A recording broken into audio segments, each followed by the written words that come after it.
7th అనేది document verification అనేది జరుగుతుంది. ఫిజికల్ డాక్యుమెంట్ వెరిఫికేషన్ అనేది జరుగుతుందన్నమాట. నేను వీడియో అప్లోడ్ చేయడం చాలా లేట్ అయిపోయింది, ఎందుకంటే నాకు సెమిస్టర్ ఎగ్జామ్స్ ఉండడం వల్ల నేను అప్లోడ్ చేయడం అంత టైం కుదరలేదన్నమాట. సో నేను ఒక ఎన్సీసీ క్యాడెట్ని, నేను ఎలా ఫేస్ చేశాను, ఏమేమి డాక్యుమెంట్స్ సబ్మిట్ చేశాను, ఎన్ని సెట్స్ ఆఫ్ డాక్యుమెంట్స్ వాళ్ళకి సబ్మిట్ చేశాను, ఎలా ఫిజికల్ వెరిఫికేషన్ డాక్యుమెంట్ వెరిఫికేషన్ ఎలా జరిగింది అనేది ఈ వీడియోలో నేను చెప్తానన్నమాట.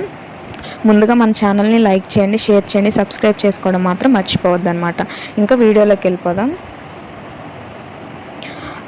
స్పెషల్ కేటగిరీ స్టూడెంట్స్ ఎవరైతే ఎన్సీసీ, స్పోర్ట్స్, పీహెచ్, క్యాప్ వాళ్ళు ఉంటారో వాళ్ళకి 4, 5, 6, 7 మనకి వెబ్సైట్లో చూపించిన ప్రకారం కౌన్సిలింగ్ అనేది 4th స్టార్ట్ అయిపోయిందనమాట. లాస్ట్ ఇయర్ విజయవాడ ఆంధ్రలయల కాలేజ్లో కౌన్సిలింగ్ ఫిజికల్ డాక్యుమెంట్ వెరిఫికేషన్ అనేది జరిగిందనమాట. నేను అటెండ్ అయ్యాను. నేను ఒక ఎన్సీసీ క్యాడెట్ని అనమాట. సో లాస్ట్ టైం నేను ఆంధ్రలయల కాలేజ్లో డాక్యుమెంట్స్ అనేవి వెరిఫికేషన్ చేయించుకున్నాను. అది స్టూడెంట్స్ ఏంటి ఫస్ట్ కౌన్సిలింగ్లో అది కన్సిడర్ చేయరనమాట. ఐసెట్ వాళ్ళు ఈ స్పెషల్ కేటగిరీ వాళ్ళని ఫస్ట్ కౌన్సిలింగ్లో కన్సిడర్ చేయరనమాట. వాళ్ళకి ఫస్ట్ కౌన్సిలింగ్లో రిజర్వేషన్ అనేది ఇవ్వరు, సెకండ్ కౌన్సిలింగ్కి పెడతారనమాట. చాలామంది అడిగారు డౌట్స్, నాకు వీడియో చేసే టైం లేదు కాబట్టి ఇప్పుడు చెప్తున్నాను. సో సెకండ్ కౌన్సిలింగ్లో కన్సిడర్ చేస్తారనమాట ఆ రిజర్వేషన్ అనేది. ఎవరైతే ఎన్సీసీ, క్యాప్, స్పోర్ట్స్ వాళ్ళు ఉంటారో మనకి ఇక్కడ ఇచ్చిన షెడ్యూల్ ప్రకారం చూడండి. మనకి ఇక్కడ ఇచ్చిన షెడ్యూల్ ప్రకారం ఇది ఆంధ్ర యూనివర్సిటీ వాళ్ళు ఈ టైం కండక్ట్ చేస్తున్నారనమాట. ఈసారి మనకి 4th స్టార్ట్ అయిపోయిందనమాట ఎన్సీసీ వాళ్ళకి.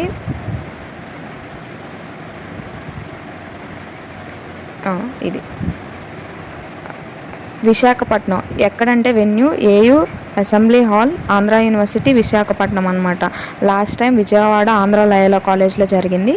సో ఈసారి విశాఖపట్నంలో జరుగుతుందనమాట ఆంధ్రలయల కాలేజ్లో. 4th జరిగిద్ది అనమాట. అలాగే 5th జరిగిద్ది. ఇదిగో 5th జరుగుతుంది, 6th జరిగిద్ది అనమాట. సో ఎవరైతే స్పెషల్ కేటగిరీ స్టూడెంట్స్ ఉంటారో వాళ్ళు వెళ్ళి డాక్యుమెంట్ వెరిఫికేషన్ అనేది చేయించుకోండి అనమాట. మీకు చాలా యూజ్ అవుతుంది. మీకు ర్యాంక్ తక్కువ వచ్చిందనుకో రిజర్వేషన్ అనేది మనకు జరుగుతుంది అనమాట. మనకి చాలా యూజ్ అవుతుంది అనమాట. నేను ఫస్ట్ కౌన్సిలింగ్లో నాకు నేను అనుకున్న కాలేజ్లో సీట్ వచ్చింది. సో నేను సెకండ్ కౌన్సిలింగ్కి వెళ్ళలేదన్నమాట. సో నాకు అంతగా నాకు ఎన్సీసీ కేటగిరీ మీద నాకు సీట్ అనేది అలాట్ అవ్వలేదు, ఎందుకంటే నేను సెకండ్ కౌన్సిలింగ్ వరకు వెయిట్ చేయలేదు. ఫస్ట్ కౌన్సిలింగ్లోనే నేను అనుకున్న కాలేజ్ వచ్చింది. సో ఎవరైతే ఎన్సీసీ, స్పోర్ట్స్, పీహెచ్, క్యాప్ వాళ్ళు ఉన్నారో ఫస్ట్ కౌన్సిలింగ్లో మీకు అనుకున్న కాలేజ్ రాలేదు అంటే సెకండ్ కౌన్సిలింగ్లో ఈ రిజర్వేషన్ ద్వారా అయినా మీకు సీట్ వస్తుంది. అయినా కాదు, కంపల్సరీ ఈ ఎన్సీసీ, స్పోర్ట్స్ వాళ్ళకి సెకండ్ కౌన్సిలింగ్లో ప్రిఫరెన్స్ అనేది ఇస్తారనమాట. మీరు అనుకున్న కాలేజెస్లో ఒక కాలేజ్ కంపల్సరీ అనేది మీకు అలాట్ చేస్తారనమాట. మీకు రిజర్వేషన్ అనేది ఉంటుంది. ఎన్సీసీ వాళ్ళకి ఇంకో బెనిఫిట్ ఏంటి అంటే మీరు ఎన్ని స్పెషల్ క్యాంప్స్ చేస్తే అంత ప్రయారిటీ అనేది ఉంటుంది అనమాట. అంత రిజర్వేషన్ బేస్ చేసుకొని ఉంటుంది అనమాట. నార్మల్గా ఏఐటీసీ క్యాంప్ 1, 2 చేస్తే ఓకే, అంతకన్నా ఎక్కువ క్యాంప్స్ ఉంటాయి కదా, ప్రిఆర్డీసీ అని అలా స్పెషల్ క్యాంప్స్ చేసిన వాళ్ళకి ఇంకా రిజర్వేషన్ పర్సంటేజ్ అనేది ఎక్కువ ఇస్తుంది. ఎక్కువ ప్రిఫరెన్స్ అనేది ఫస్ట్ వాళ్ళకి ఇస్తారనమాట. మీరు అనుకున్న కాలేజ్లో కంపల్సరీగా మీరు స్పెషల్ కేటగిరీ కిందే మీకు సీట్ అనేది అలాట్ అవుతుంది. ఆల్మోస్ట్ స్పెషల్ కేటగిరీ కింద మీకు సీట్ అనేది అలాట్ అవుతుంది అనమాట. వెళ్ళేటప్పుడు ఏమేమి డాక్యుమెంట్స్ తీసుకెళ్లాలో ఈ వీడియోలో చూపిస్తాను చూడండి. ఇది లాస్ట్ ఇయర్ నేను ఫాలో అయిన డాక్యుమెంట్స్ అనమాట. పీహెచ్ వాళ్ళు ఈ సర్టిఫికేట్స్ అన్నీ తీసుకెళ్ళాలి. AP ICET hall ticket, rank card, TC, degree marks memo, degree provisional, intermediate marks memo, SSC study certificate, residence certificate, అలాగే latest valid income and ration card, అలాగే caste certificates. SC, ST, BC క్యాండిడేట్స్కి compulsory caste certificate అనేది కావాలన్నమాట మీరు join అయ్యేటప్పుడు కూడా. And అలాగే other category EWS certificate కూడా అదర్ కేటగిరీ వాళ్ళకి కావాలన్నమాట. పీహెచ్ వాళ్ళకేమో పీహెచ్ సర్టిఫికేట్ కంపల్సరీ, క్యాప్ వాళ్ళకేమో క్యాప్ సర్టిఫికేట్ కంపల్సరీ. ఎన్సీసీ వాళ్ళు ఏ చేస్తే ఏ సర్టిఫికేట్ చూపించాలి, బీసీ కంపల్సరీగా ఉండాలన్నమాట. క్యాంప్ సర్టిఫికేట్స్ ఉండాలి, ప్లస్ మీకు ఎగ్జామ్ రాసిన తర్వాత ఫైనల్ సర్టిఫికేట్ ఇస్తారా, ఆ సర్టిఫికేట్ కూడా ఉండాలన్నమాట. No need uniform, no need any preparations అంట. ఏ యూనిఫామ్ అయితే ఏం అవసరం లేదు. జస్ట్ మీకు ఎన్ని సర్టిఫికేట్స్ అయితే ఉన్నాయో, ఏ క్యాంప్స్ చేశారో ఆ క్యాంప్ సర్టిఫికేట్స్ అన్నీ తీసుకెళ్ళండి. అలాగే చాలామంది డౌట్, ఫైనల్ ఇయర్లో ఉన్నప్పుడు పాస్డ్ అవుట్ అయిన వాళ్ళకి ఎన్సీసీ సర్టిఫికేట్ అనేది వెంటనే రాదనమాట. సో మీరు ఏం చేయాలి అంటే క్యాంప్ సర్టిఫికేట్ చేసిన ఏటీసీ 2 క్యాంప్ చేసిన సర్టిఫికేట్ ఒకటి, మీరు బెటాలియన్కి వెళ్ళి సర్టిఫికేట్ అనేది అప్లై చేసుకోవాలన్నమాట. ప్రొవిజనల్ ఎన్సీసీ సర్టిఫికేట్ కూడా మనకి ప్రొవైడ్ చేస్తారు.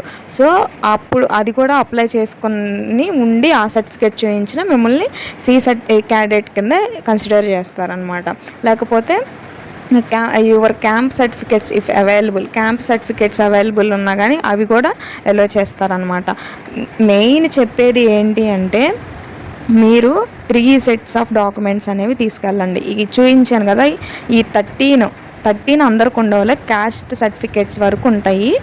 ఈ డాక్యుమెంట్స్ అన్నీ 3 సెట్స్ తీసుకెళ్ళండి. మళ్ళీ జిరాక్స్ షాప్స్కి తిరగాలంటే అవ్వదనమాట. తొందరగా కౌన్సిలింగ్ చేయించుకొని తొందరగా వెరిఫికేషన్ చేయించుకొని బయటపడడం చాలా బెస్ట్ అనమాట. మీరు వెళ్ళి 3 సెట్స్, లాస్ట్ టైము చాలా ఇబ్బంది పడ్డాను అనమాట. ఇట్లా చెప్పేవాళ్ళు ఎవరు లేక తెలియక. కాలేజ్లో జిరాక్స్ షాప్ చాలా దూరంగా ఉంటుంది. 3 సెట్స్, ఫస్ట్ ఒక సెట్ తెచ్చుకున్న తర్వాత 2 సెట్స్ అన్నారు, తర్వాత 3 సెట్స్ ఫైనల్ చేశారు. 3 సెట్స్ ఆఫ్ డాక్యుమెంట్స్ అనేవి మనం 3 టైమ్స్ 3 పెయిర్స్గా డాక్యుమెంట్స్ అనేవి సబ్మిట్ చేయాలన్నమాట. సో ఈ విషయం మాత్రం ఎవ్వరు మర్చిపోవద్దు. నేను చాలా లేట్గా వీడియో చేశాను అనమాట, అందరికీ సారీ అప్డేట్ ఇవ్వకపోవడం. ఇంకా ఏమైనా డౌట్స్ ఉంటే కమెంట్ చేయండి, తప్పకుండా మీకోసం హెల్ప్ అనేది చేస్తాను. లేట్ అయినా పర్లేదు. ఇప్పటి నుంచి కరెక్ట్గా వీడియో అనేది అప్లోడ్ చేస్తాను అనమాట. సెకండ్ కౌన్సిలింగ్లో ఎలా సీట్స్ అంటే వెబ్ ఆప్షన్స్ ఎలా పెట్టుకోవాలో కంపల్సరీగా చెప్తాను. ఆ ట్రిక్ అనేది మీరు ఫాలో అయిపోండి, మీరు అనుకున్న కాలేజ్లో కంపల్సరీగా సీట్ వస్తుంది అనమాట. ఇంకా మన ఛానల్ని లైక్ చేయని వారు లైక్ చేయండి, సబ్స్క్రైబ్ చేసుకోవడం మాత్రం మర్చిపోవద్దు. Thank you guys for watching this video.